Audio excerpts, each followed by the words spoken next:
Dear friends, the main events in Ukraine and the world. This is our time. Layla Mamedova is here in the studio for you. The Russian army struck the regional children's clinical hospital in Kherson. As a result of the attack, 9 people were injured, including children and 3 staff members of the medical facility. They were diagnosed with mine explosive injuries. All those injured are receiving medical assistance. The building itself sustained damage to its windows, doors, walls, as well as expensive equipment. The Russians also launched a massive strike on civilian infrastructure in the Odesa region. There was damage recorded to energy and transportation facilities. This was reported by the Regional Military Administration. As a result of the attack, 1 person was injured and received medical assistance. The strike also caused a fire. Part of the region was temporarily left without power. Energy workers are working to restore electricity supply. In addition, Russian forces attacked a critical infrastructure facility in Chernihiv.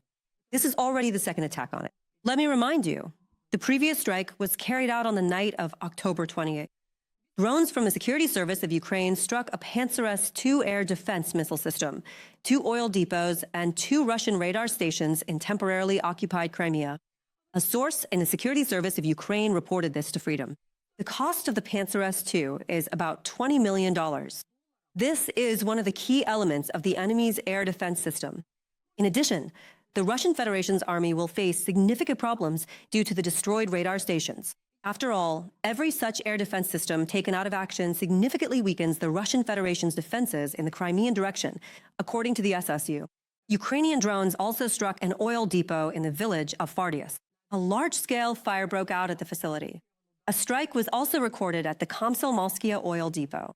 Meanwhile, Ukrainian intelligence reported a powerful explosion on a railway section in the Berdyansk district of Zaporozhye region. According to preliminary information, a Russian train carrying equipment and military gear was derailed. About 70 meters of railway track were destroyed. Traffic on the section is completely paralyzed. The locomotive, 3 railway platforms, and 9 freight cars were damaged.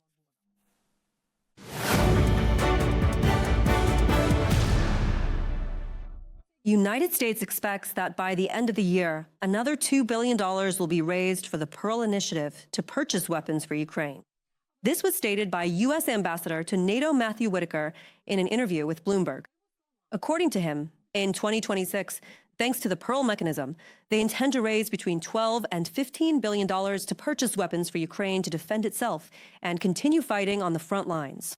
In addition, the ambassador noted, Pearl is an example of Europe stepping up in supporting Ukraine and the European continent.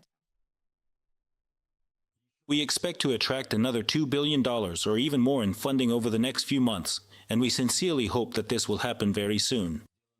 Break time equals 0.5s/. I think this is yet another example of how Europe is stepping up, how our NATO allies here on the continent are stepping up and supporting Ukraine in defending, ultimately, the European continent. Matthew Whitaker, U.S. Ambassador to NATO, in an interview with Bloomberg. I would also add that the U.S. Ambassador to NATO, Matthew Whitaker, stated that American President Donald Trump is preparing new tough sanctions against Russia. They could force the Kremlin regime to come to the negotiating table. Last week, the U.S. Treasury Department announced measures against Russia's largest oil companies, Rosneft and Lukoil. This was the first major package of financial restrictions against Russia since Trump took office. According to U.S. representatives at NATO, the sanctions are intended to increase economic pressure on Moscow and create conditions for a possible start to negotiations, or at least to achieve a temporary ceasefire. The war that Russia started against Ukraine will definitely be resolved. This statement was made by U.S. President Donald Trump. He says that achieving this won't be easy, but Trump is confident the war will end. U.S. President Donald Trump also stated that he expects to resolve many issues during his meeting with Chinese leader Xi Jinping. By the way, this is the first face-to-face meeting between Trump and Xi during his second presidential term. It is scheduled to take place tomorrow. Trump expressed hope that they would be able to agree on reducing tariffs on Chinese goods at the meeting. At the same time, Trump noted that he isn't sure whether sensitive topics will be discussed. Let me remind you, the visit of U.S. President Donald Trump to South Korea is part of his Asian tour. Talks with Chinese President Xi Jinping could be key to ending the trade war that has shaken international supply chains. It is expected that the leaders of the U.S. and China will approve a pre-agreed trade document. Israel struck Gaza after accusing Hamas of violating the ceasefire. Authorities in Gaza report 9 people killed. Israeli aircraft carried out strikes after Israel accused Hamas of breaking the ceasefire. Meanwhile, U.S. President Donald Trump assured that the truce would not collapse. According to him, Israel must respond to terrorist attacks. He said that apparently Hamas just can't stop. As far as I understand, they killed an Israeli soldier. That's why the Israelis launched a retaliatory strike. It's important to understand, Hamas is a very small part of the world in the Middle East. They said they would behave, and if they don't, they'll be destroyed. Donald Trump, President of the United States.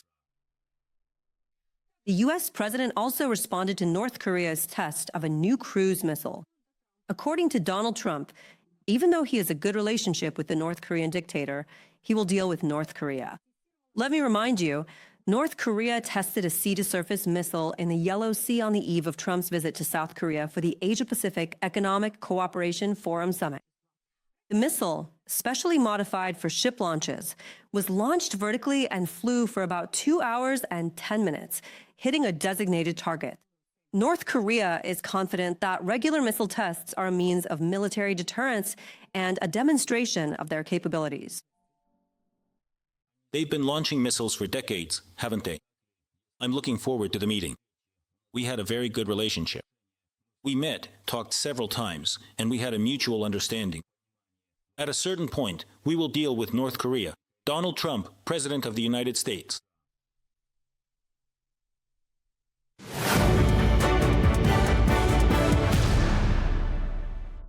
If the European Union decides to confiscate Russia's frozen assets, it will send a signal to Putin that he will not win a war of attrition. This was stated by Ukrainian President Volodymyr Zelenskyy.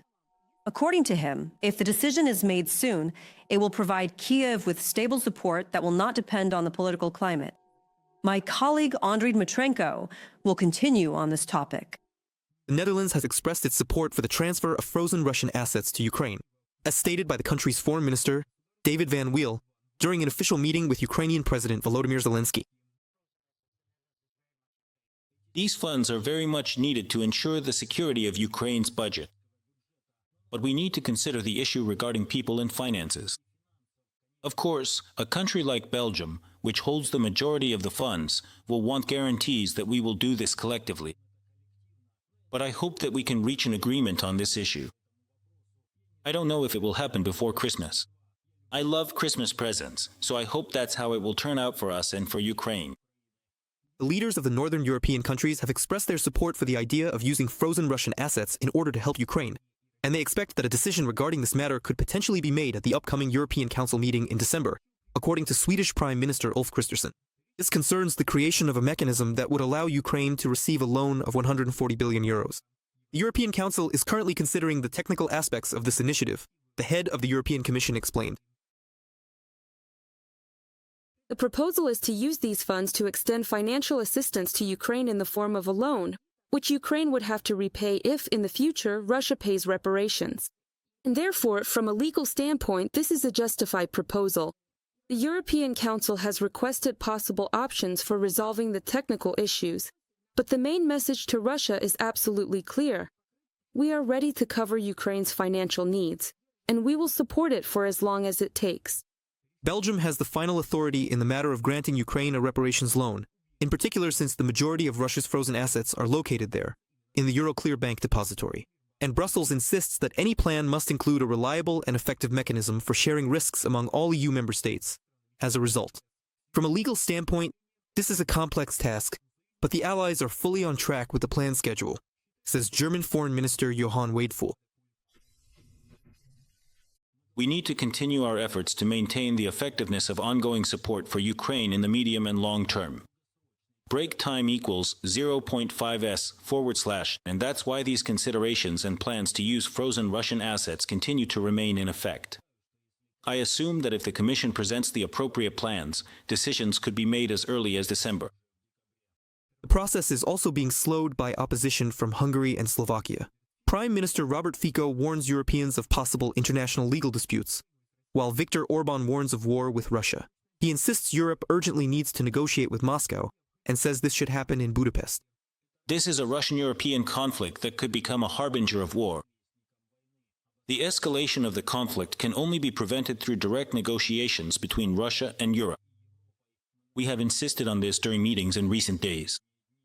Viktor Orban, Prime Minister of Hungary, Facebook. If the European Union member states decide to confiscate assets, it will send a very clear signal to Putin that Moscow will not win an ongoing war of attrition, said the president of Ukraine. If we make this decision regarding the assets, no one will be able to stop it afterwards.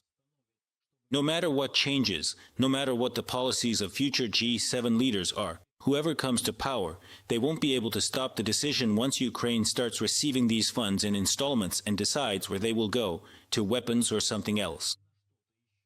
This is our political victory. God willing, they will push through from political to practical implementation. They are very close. Volodymyr Zelenskyy, President of Ukraine, at a meeting with journalists from a publication by the Ukrinform agency. According to the politician, the European Commission is preparing a document with several options for supporting Ukraine, including issuing joint debt and a reparations loan based on Russian assets. At the next meeting of the European Council, there will be a discussion and, we hope, a final decision will be made, said European Commission Representative Paul Opinio. Andriy Dmitrenko for Freedom TV channel. Subscribe to UATV English and stay updated on the most important events, top news from Ukraine and all over the world, in-depth analysis, exclusive reports and interviews, all on hand in our channel. Join our community of viewers and stay tuned.